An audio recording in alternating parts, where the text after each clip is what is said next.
हर हर महादेव, जय शिव शंकर। प्यारे बच्चों, कैसे हो तुम? आज तुम्हारे परमपिता भोलेनाथ जी तुम्हारे लिए एक बहुत ही महत्वपूर्ण और रोचक संदेश लेकर आए हैं। यह संदेश तुम्हारे जीवन से जुड़ा हुआ है और इस संदेश में बताई गई समस्त बातें तुम्हारे जीवन की गतिविधियों को अलंकृत करती है। इसलिए मेरे बच्चे, आज के इस संदेश को तुम छोड़कर जाने की गलती बिल्कुल भी मत करना, क्योंकि आज का जो यह संदेश है वह तुम्हारे समस्त जीवन के बारे में पूर्णतः बताया गया है। मेरे बच्चे, आज मुझे बहुत दुख हो रहा है इस बात को कहने में, क्योंकि तुमने जो किया है वह बहुत ही बुरा किया है। क्योंकि मेरे बच्चे, आज मैं विवश हो गया हूं और मैं तुमसे आज आखिरी बार बात करना चाहता हूं। मेरे इस बात को स्वीकार करो तुम, क्योंकि मैं आज के बाद तुम्हारे पास कभी भी नहीं आऊंगा। यह मैं तुमसे कह दे रहा हूं। यदि तुम आज मेरी बात को पूरी तरह से नहीं मानोगे और समझोगे तो मैं कभी भी तुम्हारे घर नहीं आऊंगा और ना ही तुमसे बात करूंगा। इसलिए मेरी बात को स्वीकार करो और अपने जीवन की समस्त बातों का पालन करो। मेरे बच्चे, यदि तुम आज मेरे इस संदेश में मेरा साथ देते हो, मेरे साथ इस संदेश को सुनते हो, तो मैं तो तुम्हारे लिए कुछ अद्भुत करने वाला हूं। यह अद्भुत दृश्य तुम देखने के लिए तैयार हो, जो इस संदेश के अंत में मैं तुम्हें अद्भुत दृश्य के दर्शन करवा दूंगा और सभी बातें पढ़ते हैं समझा दूंगा। बस तुम मेरे साथ इस संदेश में बने रहो और इस वीडियो को लगातार अपनी पवित्र नजरों से देखते रहो, क्योंकि मेरे बच्चे, इस संदेश को तुम सुनते सुनते इस संदेश में ध्यान मग्न हो जाओ और तुम सारा ध्यान इस पर केंद्रित कर दो। तब तुम्हें तुम्हारे प्रभु के दर्शन स्वतः ही हो जाएंगे और वह अद्भुत चीज भी तुम्हें प्राप्त होने के संकेत मिलने लगेंगे। पर मेरे बच्चे, तुम अभी आगे चलो। मैं तुम्हें और भी चीज आसान कर देता हूं और भी योजनाएं तुम्हारे लिए निर्माण करके ला करके दे देता हूं। परंतु मेरे बच्चे, इस संदेश में आगे बढ़ने से पहले तुम्हारे भोलेनाथ जी, तुम्हारे महादेव जी तुमसे एक छोटी सी विनती करना चाहते हैं। यदि यह अभिनेत्री स्वीकार करते हो तो मेरे इस संदेश को तुरंत के तुरंत लाइक कर दीजिए और हमारे चैनल महादेव का आशीर्वाद को सब्सक्राइब करके कमेंट में ओम नमः शिवाय, जय भोलेनाथ, हर हर महादेव, जय माता पार्वती, जय काली माता, जय सरस्वती माता, जय हनुमान, जय श्री राम और जय जय बजरंग बली तुरंत के तुरंत टाइप कर दीजिए।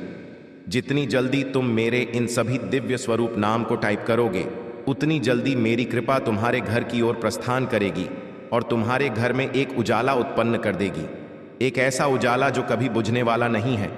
और मेरे बच्चे, साथ ही साथ में अपनी राशि भी टाइप कर देना, क्योंकि तुम्हारी राशि के अनुसार मैं तुम्हारी समस्याओं को दूर करने में सफल हो जाऊंगा और बहुत ही शीघ्रता से तुम्हारी समस्याओं को दूर कर दूंगा और तुम्हारे लिए अनेकों योजनाएं लेकर आऊंगा जो तुम्हारे जीवन को बेहतर बनाने में मदद करेगी। तुम्हारी यह सुख तुम्हारे लिए बहुत ही ज्यादा बेहतरीन नज़ारा लेकर आने वाली है। एक ऐसा बेहतरीन नज़ारा जो तुम्हारे जीवन के तथ्यों को और तरह परिभाषित करेगा और उसे परिभाषा को तुम्हारे सामने ला कर के रखेगा जो तुम्हारे जीवन में अहम भूमिका रखती है। परंतु मेरे बच्चे, तुम अभी तक उन सब चीज़ों पर ध्यान नहीं दे रहे थे। तुम्हारा ध्यान ना देने के कारण आज तुम्हारी स्थिति और परिस्थिति दोनों ही बिगड़ गई है और तुम्हारे नियंत्रण में नहीं है। तुम्हारे नियंत्रण में ना होने के कारण आज तुम्हारी स्थिति अनियंत्रित हो गई है, जिस कारण से तुम बहुत ही ज्यादा दुखी हो और तुम यह नहीं सोच समझ पा रहे हो कि मैं अब क्या करूं। परंतु मुझे दुख इस बात का है कि तुम अपने महादेव की बातों को इग्नोर करते हो। आज मैं बहुत दुख के साथ तुम्हारे पास आया हूं और यदि आज तुम मेरे संदेश को नहीं सुनते हो और तुम इसको छोड़ने हो तो आज से तुम्हारे बुरे दिन शुरू हो जाएंगे, क्योंकि मैं अपनी छत्र छाया तुम्हारे ऊपर से हटा लूंगा और जैसे ही मेरी छत्र छाया तुम्हारे ऊपर से हटेगी, वैसे ही तुम्हारे जीवन में दुख और संकट की एंट्री सुनिश्चित हो जाएगी। क्योंकि मेरे बच्चे, सिचुएशन जब खराब होती है तभी तुम्हारे सामने सब चीज आकर के एक साथ खड़ी हो जाएगी। जब तुम्हारे पास धन की कमी होगी, जब तुम्हारे पास कोई तुम्हारी सहायता करने के लिए नहीं होगा और जब तुम अकेले होंगे, तभी तुम्हारे साथ संकट और दुख खाते हैं। जब तुम्हारे पास सब चीज पर्याप्त नहीं होती है, तब तुम्हारे पास कुछ नहीं आएगा। क्योंकि मैं इन चीजों को कुछ लोगों के जीवन में उभरते हुए देखा है। जब उनके पास पैसों की दिक्कत थी, जब उनके पास व्यक्ति नहीं थे, जब उनके पास धन नहीं था, तब भी ऐसी स्थिति और ऐसी सिचुएशन में फंस जाते हैं कि उन्हें कोई साथ देने वाला नहीं रहता है। और तब उनकी समझ में नहीं आता है कि मैं इस सिचुएशन से पैसे निकालूं। परंतु मेरे बच्चे, जो मेरे प्रिय बच्चे होते हैं, यह बहुत साहसी होते हैं और बहुत ही निडर होते हैं। वह सब इन चीज़ों का सामना बहुत ही सरलता से करने लगते हैं और एक दिन ऐसा आता है कि वह जीत जाते हैं उन परिस्थितियों से जो उन्हें घेरे हुए थे। पर मेरे बच्चे, तुम चिंता बिल्कुल भी मत करो। यदि तुम एक सर्वश्रेष्ठ भक्त हो और एक सर्वश्रेष्ठ ईमानदार व्यक्ति हो तो तुम्हारे लिए डरने की आवश्यकता नहीं है, क्योंकि यदि तुम रोगे तो तुम्हारे लिए सब चीज मुश्किल हो जाएगी, क्योंकि डर के आगे तुम कुछ चीज सही ढंग से नहीं कर पाओगे। जब तुम सही ढंग से नहीं कर पाओगे तो तुम्हारे लिए हर रास्ते बंद हो जाएंगे और तुम किसी रास्ते पर अटल विश्वास के साथ नहीं चल सकते हो। तुम्हारा जब अटल विश्वास नहीं रहेगा और वह टूट जाएगा तो तुम्हारी सभी आगे की इच्छाएं, आशाएं सभी विलुप्त हो जाएंगी और उनके विलुप्त होते ही तुम्हारे जीवन का समस्त सारांश समाप्त हो जाएगा। और जब समाप्त हो जाएगा तो तुम यह सोचोगे कि मेरे जीवन में यह सब जो घटनाएं घट रही हैं, यह सब कैसे समाप्त होगी, इनका मूल कारण क्या है और इनका मूल उद्देश्य क्या है। परंतु तुम उनके मूल उद्देश्य को समझने में असमर्थ रहते हो और असमर्थ हो जाते हो, तभी तुम्हारे लिए सभी रास्ते बंद हो जाते हैं। मेरे बच्चे, रास्ते खुल करने के लिए तुम्हें मेहनत करनी पड़ेगी और तुम्हें उसे लायक बनना पड़ेगा। जब तुम्हारे सामने कोई खड़ा हो तब तुम उसका डटकर सामना कर सको कि मेरे बच्चे, डरने से लोग तुम्हारे पीछे पड़ जाएंगे। तुम जितना भागोगे लोग उतना तो तुम्हारे पीछे भागते चले जाएंगे और तुम्हें डर आएंगे, तुम्हें धमका जाएंगे। यह तुम इस तरीके से यह कार्य ना करो, और जब तुम कोई कार्य कर रहे होंगे तभी तुम्हें मना करेंगे, तुम्हें रोकेंगे, तुमसे वह कार्य सीखने का प्रयास करेंगे। परंतु मेरे बच्चे, तुम्हें किसी भी हालत में, किसी भी तरीके से उसे कार्य को छोड़ना नहीं है। जब तुम उसे कार्य को छोड़ दोगे तो भी लोग पता ही उसे स्वीकार कर लेंगे। निरंतर लगातार प्रयास करते रहना है, अपने प्रयास को कभी भी छोड़ना नहीं है। जब तुम निरंतर प्रयास करते रहोगे तब तुम किसी भी तरीके से हार नहीं मानोगे, और जब तुम हार नहीं मानोगे तब तुम वह चीज प्राप्त कर लो जो तुम्हारे जीवन की सबसे बड़ी आवश्यकता है। क्योंकि मेरे बच्चे, सबसे बड़ी आवश्यकता को का लेना सबसे बड़ी बात होती है, क्योंकि वो उसके लेवल पर कोई कार्य ही नहीं कर पाता है, और जब कार्य नहीं कर पाता है तो उसकी सिचुएशन बिगड़ जाती है और उसके जीवन में एक दुख की एंट्री हो जाती है। इस प्रकार से एंट्री हो जाएगी जब तुम अकेले खड़े होंगे और तुम्हारे अगल-बगल में कोई नहीं होगा। तब तुम ये सोचोगे कि मेरा साथ और सहारा देने के लिए कोई तो आ जाता जो मेरी साथ देकर के मेरे को बहुत ज्यादा आत्मबल प्रदान करवा देता। परंतु आज के टाइम पर कोई भी साथ देने के लिए नहीं है। तुम्हारे सभी चीजों को वह खुद अपने अधीन करना चाहता है, परंतु तुम्हारे इस चतुराई के कारण वह तुम्हारे अधीन में नहीं कर पा रहा है। इसलिए मेरे बच्चे, हमसे नाता जोड़े रखना, हमसे कभी भी रूठ कर मत जाना, कभी भी मुझे छोड़कर मत जाना। क्योंकि जब तुम रूठ कर जाओगे, छोड़ कर जाओगे, तो तुम अकेले पड़ जाओगे। क्योंकि इस संसार में तुम्हारे इस बार तुम्हारे परमात्मा के अलावा कोई तुम्हारा और नहीं है जो कि तुम्हारी सहायता कर सके, तुम्हें देख सके, तुम्हारे सुख और दुख में साथ दे सके। क्योंकि आज के टाइम पर यह होता है, जब तुम्हारे पास पैसा होता है, ऐश्वर्य होता है, सब कुछ होता है, तो लोग तुम्हारे पास आकर के बैठते हैं, तुमसे बातचीत करते हैं, तुम्हारा हाल चाल पूछते हैं और तुम्हारे पक्ष में खड़े होते हैं। जिस दिन तुमसे यह सब चीज दूर हो जाती है, तुम्हारे पास पैसा, ऐश्वर्य, बल कुछ नहीं बचता है, तुम एकांत में अकेले असहाय बचते हो, तब तुम्हारा साथ देने के लिए कोई नहीं आता है और ना ही तुमसे कोई हालचाल पूछेगा। तुम्हें देखकर लोग मुंह मोड़कर चले जाएंगे और तुम्हारे पास बिल्कुल भी नहीं रुकेंगे। जब तुम्हारे पास वे लोग नहीं रुकेंगे और तुम उन्हें देखकर यह सोचोगे कि देखो, आज मेरे पास कुछ नहीं है, तो यह लोग मुझसे मुंह मोड़ रहे हैं, और जब मेरे पास पर्याप्त सब कुछ था तब यह लोग मेरे सामने आकर के मुझे मीठी मीठी बातें करते थे। तब तुम्हारी समझ में आ जाएगा कि यह संसार कैसा है। मेरे बच्चे, यह संसार स्वार्थी है। मैंने एक बार नहीं, 1000 बार तुम्हें बताया है कि इस स्वार्थी संसार में तुम्हें बहुत ही सावधानी से अपना जीवन व्यतीत करना है, बहुत ही सुगमता से अपने आप को प्रस्तुत करना है। क्योंकि मेरे बच्चे, जब तुम सरलता से और कठिनाई से दोनों से बराबर लड़ाई नहीं लड़ो, तब तक तुम अपने जीवन को सही तरीके से नहीं प्रस्तुत कर सकते हो कि जीवन की आशाएं सभी एक दूसरे पर निर्भर होती हैं। परंतु मेरे बच्चे, कुछ लोग होते हैं जो तुम्हारी ही चीजों को तुमसे छीनना चाहते हैं, तुमसे दूर करना चाहते हैं, दूर करके भेजो, अपनाना चाहते हैं, परंतु यह सोचना भूल जाते हैं कि मैं जिस व्यक्ति के पीछे पड़ा हुआ हूं, जिस व्यक्ति को नीचा दिखाना चाहता हो, उसकी रक्षा करने वाला कौन है। जिस दिन वे लोग यह सब जान जाएंगे, उससे दिन तुम्हारे किसी भी कार्य में हस्तक्षेप नहीं करेंगे, क्योंकि तुम्हारी रक्षा तो स्वयं महादेव कर रहे हैं और माता पार्वती तुम्हारी सुरक्षा में लगी हुई है। तो तुम्हारा कोई भी बाल बांका नहीं कर सकता है, क्योंकि जब तुम्हारे ऊपर इतने बड़े भगवान का हाथ है तो तुम्हारा कोई क्या कर सकता है।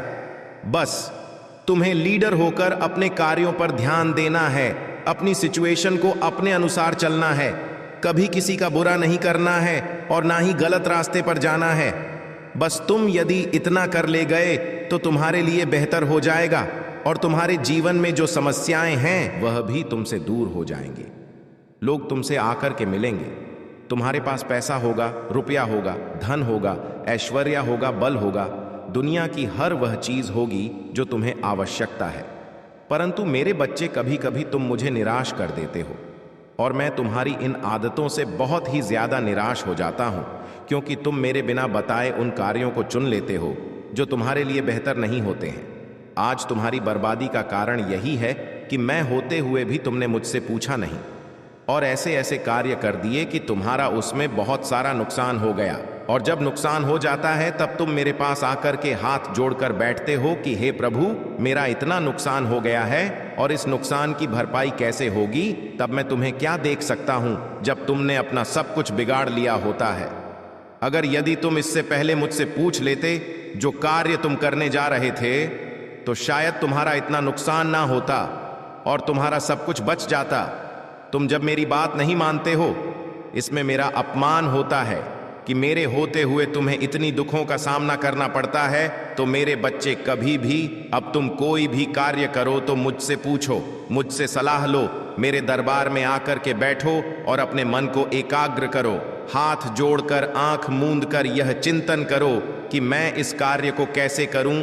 तो तुम्हारे मन में सोता ही भाव आ जाएंगे कि मैं इस कार्य को करूं या ना करूं, और करूं ही तो कैसे करूं। इन सभी तरीके के विचार तुम्हारे मन में आ जाएंगे।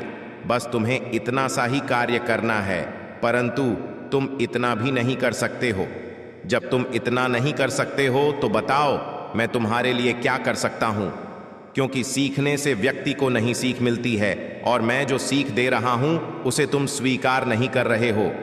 तो बताओ आगे का जीवन तुम्हारा कैसे चलेगा, क्योंकि आगे की मंजिल तो बहुत कठिन है, क्योंकि जो आगे का समय आने वाला है वह मुझे तुम्हारे लिए बहुत ही कठिन दिखाई दे रहा है।